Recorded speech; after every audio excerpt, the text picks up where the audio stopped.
Greetings everyone, welcome to my YouTube channel again. It's Theron Ng, and today's topic is English about work.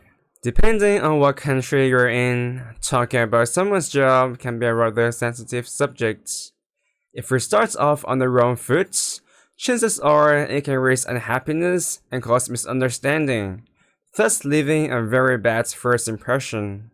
But if you master the proper language of work-related English, it can sharpen your interpersonal skills and helps you develop positive relationships with friends as well as potential clients. In this series, I will show you the socially appropriate ways to engage in basic conversations on the topic of work. This episode focuses on three things: properly inquiring about someone's occupation, how to tell someone what your job is, and what to say if you don't have a job. Imagine you're in a bar trying to make new friends, a cocktail party where you see opportunities to socialize with professionals, or a conference venue in which people dressed in suits actively engage in social conversations. Someone just approached you to introduce himself. After a few exchanges of words, you get interested in his job and want to ask what he does. And you're wondering how you can phrase the question politely so you don't embarrass yourself.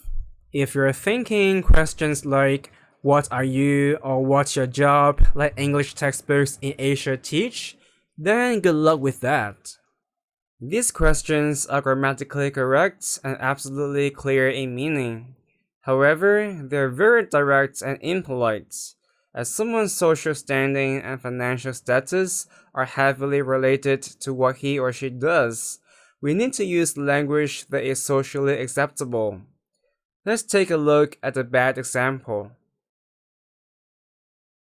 What's your job then? I told you, Dad. I joined some clubs. Must pay well. In the club, the young lady brought her boyfriend home to meet her parents. While her mom keeps smiling, her dad is obviously not very happy with her daughter's new boyfriend, who doesn't look like a serious guy, but rather a player. Her dad put on a poker face and asked, "What's your job?" Her daughter is clearly upset about her dad's attitude and complained, "I told you." As a father, the dad is at a higher position than the boyfriend, and he clearly has no intention to hide his hostility. That's why he uses the structure "What's your job?" even though he knows it will sound quite rude. If Cassandra asks that question to Jennifer, whom she met for the first time, Jennifer will probably think she's quite blunt and may just refuse to talk to her anymore. Let's go back in time and fix that.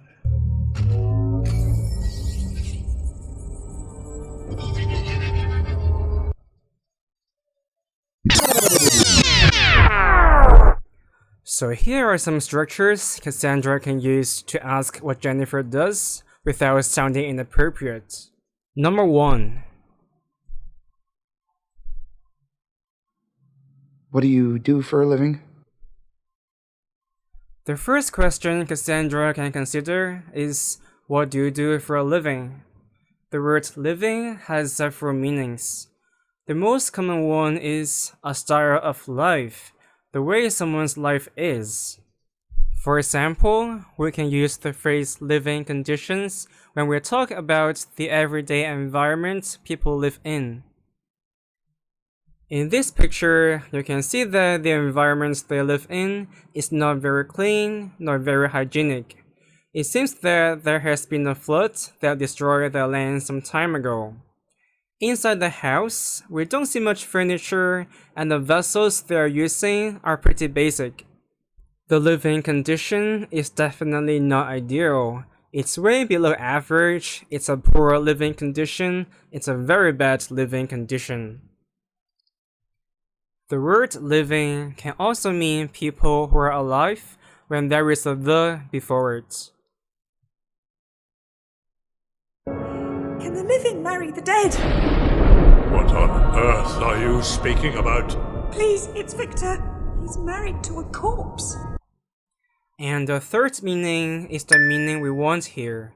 It means the money you need in life. For example, you can say you earn a living as a chef, you earn a living as a teacher, you earn a living as a police officer. Number 2.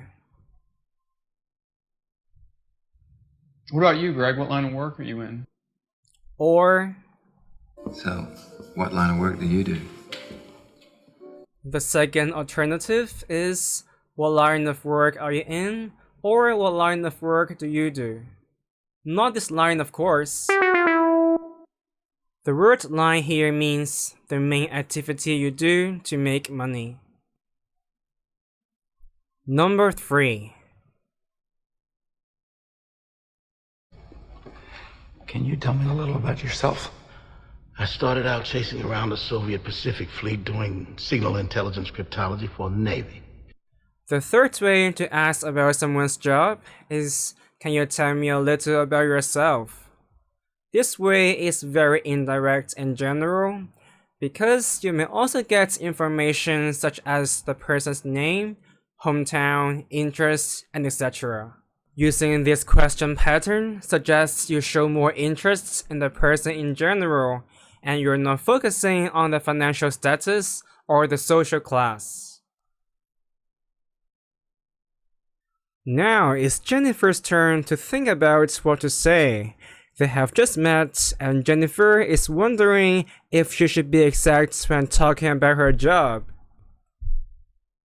Responses related to your profession can be exact, general, or vague, depending on what situation you're in and whom you're talking to. If you want to be exact, you can disclose your job title. For example, I'm a personal trainer, I'm a sales manager, I'm a professor. And what do you do for a living? I'm an opera teacher. Another way to be exact is to specify your job duties. For example, you can say, I teach maths at a high school, I run a grocery store, I fix computers. How about you? What do you do for a living? I write travel guidebooks. Travel guides. Let's have a simulation. Can you tell me a little about yourself? I'm a magician.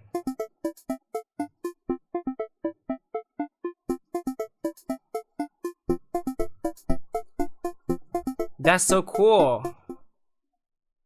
When you want to be less exact, you can just talk about where you work. For example, I work at a school, I work at a hospital, I work at a clinic. What do you do for a living? I work at a bank. Fancy. Banking. Nope, just bank. Let's have another simulation. What do you do for a living? I work at a law firm.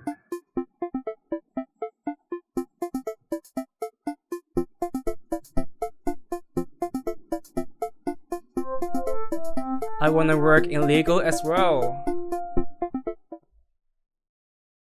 If you want to be very vague, you can just talk about the industry in which you work.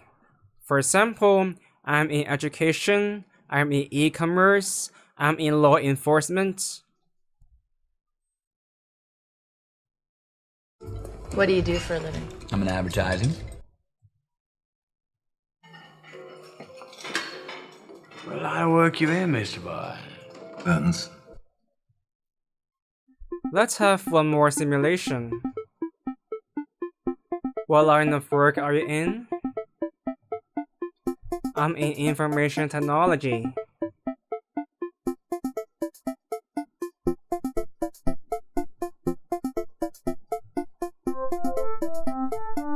That's awesome! So I've just covered 4 ways in which you can talk about your job in a conversation. But what should you say if you don't have a job?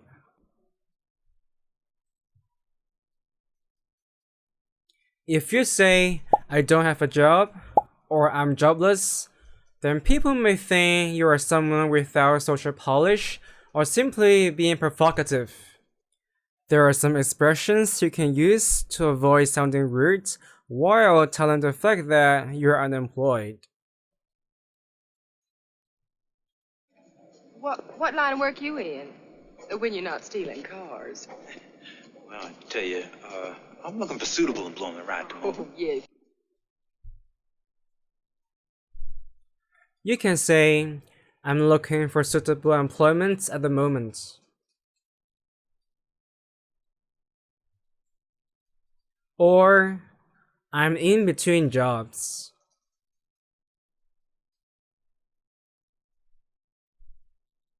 Or, I'm transitioning.